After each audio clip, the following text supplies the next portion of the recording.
पाकिस्तान की बर्बादी में जो सबसे बड़ा कारण है वो है वहां का जिहाद, वहां का मजहबी उन्माद, वहां का आतंकवाद। लेकिन सवाल यह है, ये जो पाकिस्तान में जिहाद पनपता है, मजहबी उन्माद चलता है, आतंकवाद वहां पे फलता फूलता है, इसके लिए कौन जिम्मेदार है?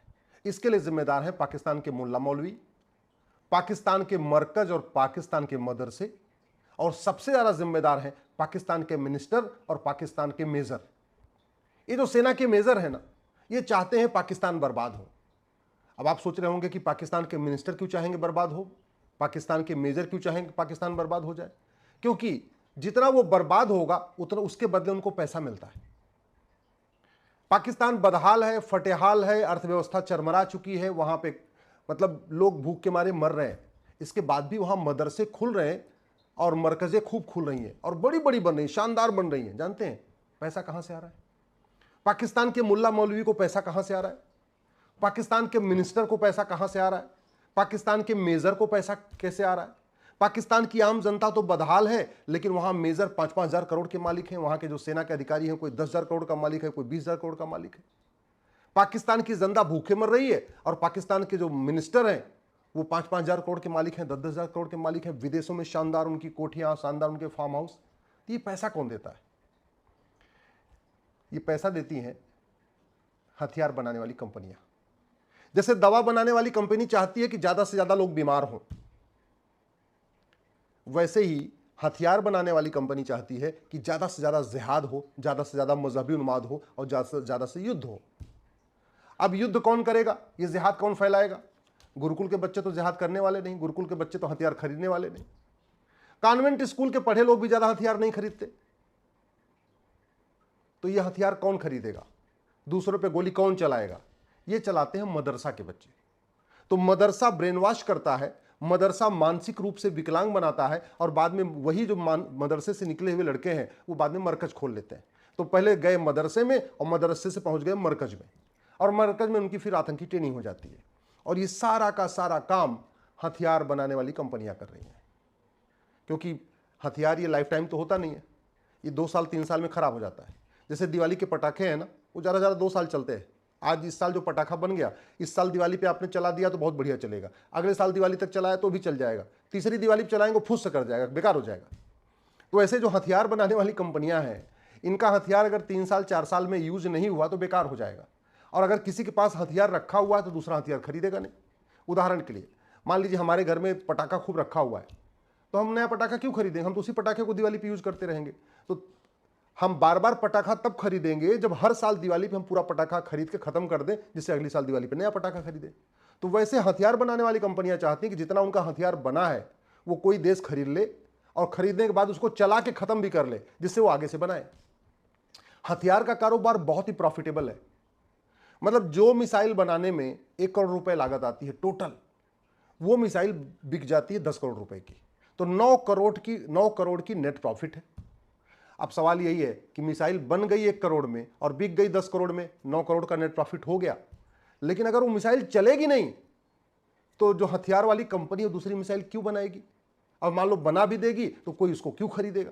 तो इसलिए हथियार बनाने वाली कंपनियां क्या करती हैं, 1 करोड़ लागत से एक मिसाइल बनाई, उसको बेच दिया, 9 करोड़ नेट प्रॉफिट आया। 9 करोड़ में से लगभग 4 करोड़ वो बांटती हैं। किस लिए? मरकज खुलवाने के लिए, मदरसा खुलवाने के लिए, जो मुल्ला हैं उनको बांटती हैं, जो मौलवी हैं उनको बांटती हैं। ये जो हथियार बनाने वाली कंपनी है जिसको 9 करोड़ नेट प्रॉफिट हुआ, उसमें से 4 करोड़ वो मंत्रियों को देगी, उसमें से सेना के अधिकारियों को देगी। तो ये पूरी पाकिस्तान की बर्बादी के जो पीछे पीछे जो साजिश चलती है वो हथियार बनाने वाली कंपनियों की चलती है। उसमें सारा का सारा काम कर देते हैं मरकज और मदरसा। तो मरकज बनाने के लिए भी पैसा हथियार बनाने वाली कंपनी देती है, मदरसा बनाने के लिए भी पैसा हथियार बनाने वाली कंपनी देती है। जो वहां मुल्ला मौलवी ब्रेन वॉश करते हैं उनको भी पूरी पूरी फंडिंग आ जाती है हथियार बनाने वाली कंपनियों से। और लगातार उनको ऑर्डर मिलता रहे इसलिए मंत्रियों को घूस खिला दी जाती है। अब मंत्री ऑर्डर तो कर देंगे, भाई ठीक है ले लो, लेकिन कौन सी कंपनी से लेना है ये तो सेना के लोग डिसाइड करते हैं। तो इसलिए हथियार बनाने वाली कंपनियां जो सेना के मेजर जनरल हैं उनको भी बड़ी फंडिंग करती रहती हैं। तो पूरा का पूरा पाकिस्तान की बर्बादी इस तरीके से हो रही है। दुर्भाग्यवश पाकिस्तान के लोगों को समझ में नहीं आ रहा है। ये बातें ना पाकिस्तान के नेता बता रहे हैं, ना पाकिस्तान के अभिनेता बता रहे हैं, ना पाकिस्तान के लेखक बता रहे हैं, ना पाकिस्तान के बुद्धिजीवी बता रहे हैं, ना पाकिस्तान के पत्रकार बता रहे हैं, ना पाकिस्तान के कलमकार बता रहे हैं। जिनको बात ये समझ में आती है पाकिस्तान के लोगों को कि ये पूरा का पूरा खेल हथियार बनाने वाली कंपनियां करा रही हैं, यहाँ मदरसे खुलवा रही हैं, यहाँ जिहाद के अड्डे खुलवा रही हैं, आतंक के अड्डे खुलवा रही हैं, वो बताते नहीं हैं। और थोड़ा सा अगर मुंह खोलेंगे तो उनको भी फंडिंग आ जाएगी, उनका भी मुंह बंद हो जाएगा। तो ये पूरा खेल चल रहा है। अब चूंकि पाकिस्तान अगर हथियार चलाएगा तो स्वाभाविक सी बात है, मजबूरी को दूसरे देशों में चलानी पड़ेगी। जैसे उदाहरण के लिए भारत पाकिस्तान के बीच में युद्ध चल रहा है। पाकिस्तान हथियार कहां से ले रहा है? चीन से। तो चीन क्यों चाहेगा युद्ध जल्दी खत्म हो जाए? चीन तो चाहेगा सारा उसका स्टॉक क्लियर हो जाए। पाकिस्तान और हथियार कहां से लेता है? अमेरिका से। तो अमेरिका क्यों चाहेगा जल्दी से युद्ध खत्म हो जाए? क्योंकि अमेरिका की जो हथियार बनाने वाली कंपनियां हैं, उन्होंने जितना स्टॉक इकट्ठा किया हुआ है वो चाहती है उनका स्टॉक क्लियर हो जाए, जिससे उनका नया प्रोडक्शन शुरू हो जाए। तो जहां जहां से पाकिस्तान हथियार लेता है, जिन जिन कंपनियों से हथियार लेता है, वो क्यों चाहेंगी कि भैया उनका ये युद्ध बंद हो जाए? वो तो चाहेंगे युद्ध लंबा चले, 3 महीने चले, 4 महीने चले, 6 महीने चले, जिससे जितना उनका स्टॉक पुराना क्लियर हो जाए वो नया प्रोडक्शन करें, नई सप्लाई शुरू कर दे। ये पीछे इसके। लेकिन इसमें जो सबसे बड़ा देशद्रोह कर रहे हैं वो पाकिस्तान के मंत्री कर रहे हैं, वो पाकिस्तान के सेना के अधिकारी कर रहे हैं, केवल और केवल पैसे के लिए माला माल हो रहे हैं। लंदन में कोठियां खरीद रहे हैं, ऑस्ट्रेलिया में बड़े बड़े फार्म हाउस खरीद रहे हैं, कनाडा में फार्म हाउस खरीद रहे हैं, अमेरिका में पूरा कर रहे हैं। और ये धीरे धीरे एक दिन सब छोड़ के भाग जाएंगे। पाकिस्तान के लोगों को समझ में नहीं आ रहा है कि ये भ्रष्टाचार पाकिस्तान के लोगों को बर्बाद कर देगा। ये जो फंडिंग विदेशी पैसे से पल रहे वहां के मुल्ला मौलवी पाकिस्तान को बर्बाद कर देंगे। ये विदेशी पैसे से पल रहे पाकिस्तान के जो वहां के मंत्री हैं और मेजर हैं और जो सेना के अधिकारी हैं, ये पाकिस्तान को बर्बाद करके छोड़ेंगे।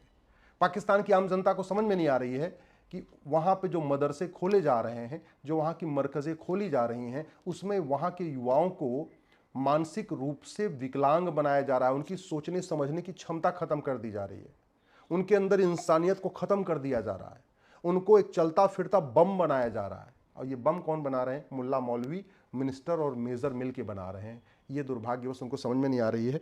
इसलिए मैं आग्रह करता हूँ पाकिस्तान की आम जनता से, आप इसको समझो। आज तक कोई भी पाकिस्तान का नेता कभी पाकिस्तान की गरीबी की बात नहीं करता, हमेशा भारत से युद्ध की बात करता है। पाकिस्तान के थाने भ्रष्टाचार के अड्डे बने हुए हैं, पाकिस्तान के जिलों में भ्रष्टाचार चरम पे है, पाकिस्तान की अदालतों में भ्रष्टाचार चरम पे है, पाकिस्तान की हाई कोर्ट में भ्रष्टाचार चरम पे है, पाकिस्तान के स्कूल बदहाल हो चुके हैं, पाकिस्तान के हॉस्पिटल बदहाल हो चुके हैं। फिर भी पाकिस्तान के नेता, अभिनेता, मंत्री, सांसद, विधायक, मेजर, मुल्ला, मौलवी ये कभी इन चीज़ों पर आवाज़ नहीं उठाते। जानते हैं क्यों? क्योंकि इन चीज़ों पर आवाज़ उठाएंगे तो फिर भ्रष्टाचार खत्म हो जाएगा, और वो चाहते नहीं भ्रष्टाचार खत्म। हाँ, वहाँ की सेना जैसे जैसे थोड़ा विद्रोह, जैसे आम जनता थोड़ा गुस्से में आती है, उस गुस्से को ठीक करने के लिए भारत के खिलाफ जंग शुरू कर देते हैं। भारत में 2 आतंकवादी हमले करा देंगे, उनको पता है अगर हम भारत में आतंकवादी हमले कराएंगे तो भारत भी इसका कुछ न कुछ जवाब देगा, और जवाब देगा तो धीरे धीरे धीरे करके फिर थोड़ा और जवाब देंगे, थोड़ा और जवाब देंगे, थोड़ा और जवाब देंगे। तो धीरे धीरे पाकिस्तान जितना हथियार खरीदता है वो सारा स्टॉक क्लियर कर लेता है, और फिर स्टॉक क्लियर हो जाएगा, अगली फिर ऑर्डर बुक कर देगा, चाइना की कंपनियों को ऑर्डर देगा, अमेरिका की कंपनियों को ऑर्डर देगा, फिर ऑर्डर देगा, फिर उसमें 20 से 25% दलाली खाता है। आप समझिए कितना बड़ा ये प्रॉफिटेबल धंधा हो गया है जो युद्ध है, या जिहाद कितना बड़ा अच्छा धंधा हो चुका है। ऑलमोस्ट 25% कमीशन लेते हैं पाकिस्तान के मंत्री और पाकिस्तान के सेना के अधिकारी, लगभग। यानी अगर 50,000 करोड़ का ऑर्डर हुआ हथियार खरीदने का, तो उसमें सीधे सीधे ये कम से कम 10,000 करोड़ से 15,000 करोड़ रुपए कमा लेते हैं। अब 10,000 करोड़ से 15,000 करोड़ हर साल ये कमा ले रहे हैं, इससे बड़ा धंधा और क्या चाहिए? आम जनता को भूल भुलावे में रखते हैं, हिंदुओं को खत्म कर देंगे, हिंदुस्तान को खत्म कर देंगे, ये कर देंगे, वो कर देंगे। कितनी बार लड़ लिए, कितना बार सब कुछ कर लिए, बर्बादी के चरम पे आ गए। भारत कहाँ पहुँच गया, पाकिस्तान कहाँ पहुँच गया। फिर भी सारी कंपटीशन भारत से करेंगे कि मैं परमाणु बम बनाऊंगा, मैं ये मिसाइल लगाऊंगा, मैं गजनी बनाऊंगा, मैं गोरी बनाऊंगा, मैं फतह बनाऊंगा, मैं ये करूंगा, मैं वो करूंगा। कभी इन्होंने, पाकिस्तान के नेताओं ने भारत के हाईवे से अपनी तुलना किया क्या?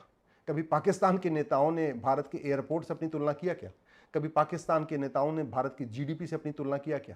कभी पाकिस्तान के नेताओं ने भारत की यूनिवर्सिटी से अपनी यूनिवर्सिटी की तुलना किया? कभी पाकिस्तान के नेताओं ने भारत के आईआईटी से, भारत के मेडिकल कॉलेजेस से, भारत के आईआईएम से अपनी तुलना किया? कभी पाकिस्तान के नेताओं ने भारत का जो ब्रांड है पूरी दुनिया में उससे अपनी तुलना किया? नहीं। क्या करते हैं?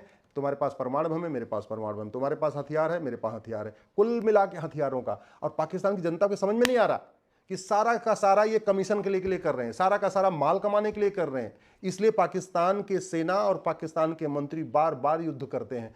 उससे एक बड़ा फायदा ये भी होता है कि जो पाकिस्तान का अंदर का जो गृह युद्ध है वो थोड़ा शांत हो जाता है। जैसे मैं इसमें पाकिस्तान में तख्ता पलट होने वाला था, इमरान खान जब से जेल में है उनके समर्थक पूरे देश में हंगामा किए पड़े हैं। पाकिस्तान की सरकार बदलने वाली थी अब, लेकिन चूंकि भारत के साथ युद्ध शुरू हो गया तो जो अंदर का उनका गृह युद्ध चल रहा है थोड़ा दब गया, थोड़ा शांत हो गया। तो ये फायदा है, पूरा ये मॉडस ऑपरेंडी है। मैं आशा करता हूं कि ये वीडियो पाकिस्तान के सभी लोग देखेंगे, सभी लोग समझेंगे और इस बात को समझेंगे कि भारत के युद्ध करके उनको कोई फायदा नहीं होने वाला है। पाकिस्तान की बदहाली भारत से युद्ध करके ख़त्म नहीं होगी, पाकिस्तान की बदहाली भारत से दोस्ती करके होगी। और पाकिस्तान की बदहाली ख़त्म होगी वहाँ पे भ्रष्टाचार ख़त्म करने से, पाकिस्तान की बदहाली ख़त्म होगी वहाँ पे जनसंख्या विस्फोट रोकने से। पाकिस्तान ठीक होगा वहाँ बम विस्फोट रुकेगा।